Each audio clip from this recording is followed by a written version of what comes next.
दोस्तों आपने भी आजकल कई बार देखा होगा, हम अच्छा शेयर लेते हैं, एक लार्ज कैप का शेयर लेते हैं, फंडामेंटली काफ़ी स्ट्रॉन्ग कंपनी होती है, कई सालों से वो कंपाउंड भी हो रही है, 10 साल में 10 गुना हो गई है। बट फिर भी जैसे ही हम शेयर लेते हैं वो अचानक गिरना शुरू हो जाता है। कंपनी मुनाफा भी बना रही है और हर साल सेल भी बढ़ रही है, तब भी प्रॉब्लम आती है।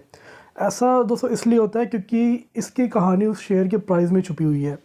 क्योंकि शेयर प्राइस के दो कंपोनेंट होते हैं। एक कंपोनेंट है अर्निंग पर शेयर, मतलब अगर कंपनी ने 100 रुपये कमाए साल में और उसके 100 शेयर हैं, तो एक शेयर के हिस्से कितना प्रॉफिट आया, यानी एक शेयर के हिस्से 1 रुपये आया, तो 1 रुपये उसकी अर्निंग पर शेयर है। दूसरा होता है पीई रेशो। पीई रेशो का मतलब है आप 1 रुपये की अर्निंग पर शेयर वाले के शेयर के लिए कितने रुपए देने को तैयार हो। अगर आप 10 रुपये देने को तैयार हो तो वो 10 गुना महंगा शेयर है, यानी उसकी पीई 10 रुपये हो गई है। तो दोस्तों दो कंपोनेंट है। अब क्या होता है ना, ये कंपनीज जब ग्रो कर रही होती है तो लोग एक्सपेक्टेशन रखते हैं कि अगले 3 साल में ये कंपनी ट्रिपल हो जाएगी या अगले 3 साल में ये कंपनी डबल हो जाएगी, तो वो उसके लिए डबल ट्रिपल देने को तैयार होते हैं। तो पीई रेशो भी बढ़ती है, साथ में दोस्तों धीरे धीरे करके कंपनी भी ग्रो कर रही है, तो अर्निंग पर शेयर भी धीरे धीरे करके बढ़ता है। अब कहानी क्या आती है ना, जब ये कंपनी ग्रो हो रही होती है, एक टाइम के बाद इतनी बड़ी हो जाती है कि उनकी ग्रोथ बिल्कुल स्लो हो जाती है, स्लो डाउन हो जाती है।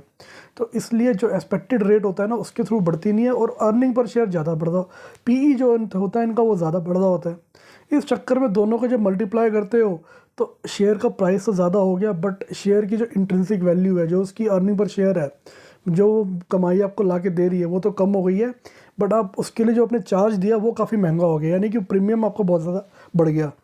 इस वजह से क्या हुआ, वो शेयर का प्राइस जो है ओवर वैल्यूड हो गया है। अब जैसे जैसे आगे टाइम बीतेगा तो क्या होगा, बड़े इन्वेस्टर जो कई साल पहले के उसमें घुसे हुए हैं, वो सोचेंगे यार इसकी ग्रोथ तो इतनी आ नहीं रही, इतना गुना महंगा हो गया, क्यों मैं अब बेच दूँ।